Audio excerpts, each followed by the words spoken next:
Hi, it's the end of April, which means that it's time for my April book haul. This month I got so many books that I think I'm probably gonna split this video in two because I don't want to make this like a 20-minute video. There's some interesting different categories of like where I got these books from. I'm gonna start with some that I got in the mail that haven't been unwrapped yet. This one is in a lovely bright red package from Hotkey Books. The way that the publishing timeline works means that a lot of the books that are coming out now are ones that I have worked on and I've been in meetings for. So it's gonna be quite a while before books will be coming out from Hotkey that I actually haven't heard of before. Ooh, okay, hold on.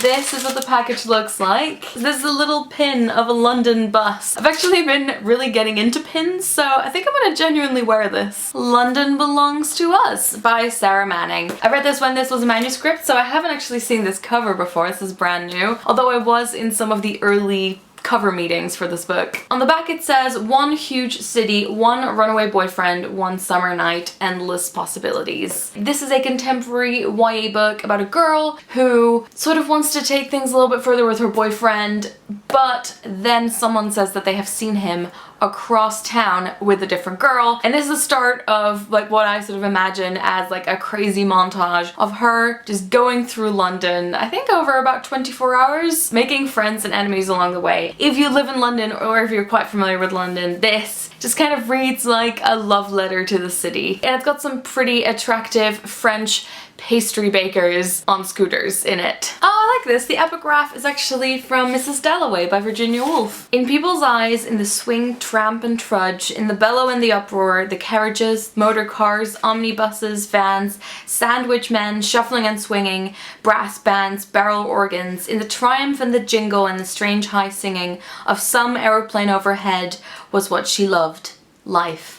London. And it's gonna be out in June. So next, this landed on my desk at Penguin. I'm not sure what is inside, but it looks awesome. It's got the little glow-in-the-dark stars. Gonna unwrap this. I'm definitely reusing this ribbon. It is The Comet Seekers by Helen Sedgwick. On the cover it says, 2 lives, 1,000 years, one night sky. It looks like it's embroidered, and on the back it looks like that. And it's being described as One Day Meets the Time Traveler's Wife. Then I went to a new bookshop just off Brick Lane in London, and I bought this book. It is called Paulina and Fran by Rachel B. Glaser. It's actually been on my to-read list on Goodreads for quite a while, and if I'm not mistaken, this is about the friendship between 2 girls who are at an art school. Also in this bookshop, they put a little stamp in your book. Then next I have a pile of books that are all connected to each other. It's this pile, and I actually got these when I went to an event because this is a shortlist for the Wellcome Prize. These are all related to sort of like medicine or science or just like the way that people's minds work. Some of them are fiction, some of them are non-fiction. I got to meet a lot of the authors. Most of these are actually signed. All the authors that I met at the event talked about their book, and I feel like that's kind of like a live book haul. You sort of walk away thinking, I want to read all of this. So I'll just quickly walk you through it.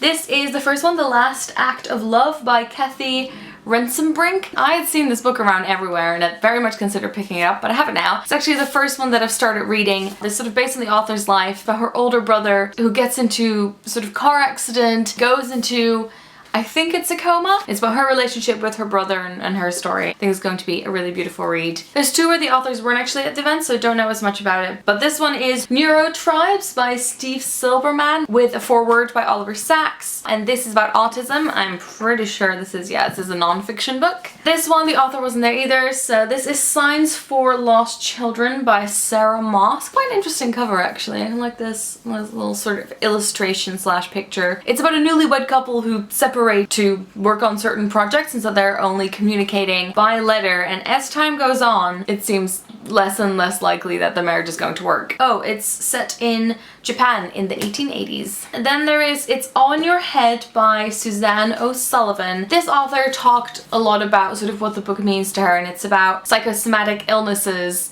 and the way that we treat people that have psychosomatic illnesses, or sort of the way that we don't treat them, and about sort of a doctor's journey of trying to figure out how you can actually help people if you can't detect what is wrong with them. She talked a lot about this one patient who had gone blind after a small accident, but no matter what tests they did, all the tests said that she wasn't blind. This is one that's definitely really high on my list to read. Then there's Playthings by Alex, I think it's Pheby. This book is about Paul Schreiber, who was a man that really existed, and he initially was doing research to sort of write something non-fiction-y, and then it turned into a novel. I'm just reading it to sort of refresh my mind, and I think the main character became a case study for Freud as well, so it's about his delusions. So as far as I know, this is like a fictionalized version of someone's real life. Again, hearing the author talk about it was so intriguing, and I love hearing the backstory about why someone wrote the book or what their intentions were or what they hope that readers will get from it. Finally, there is The Outrun by Amy Liptrot.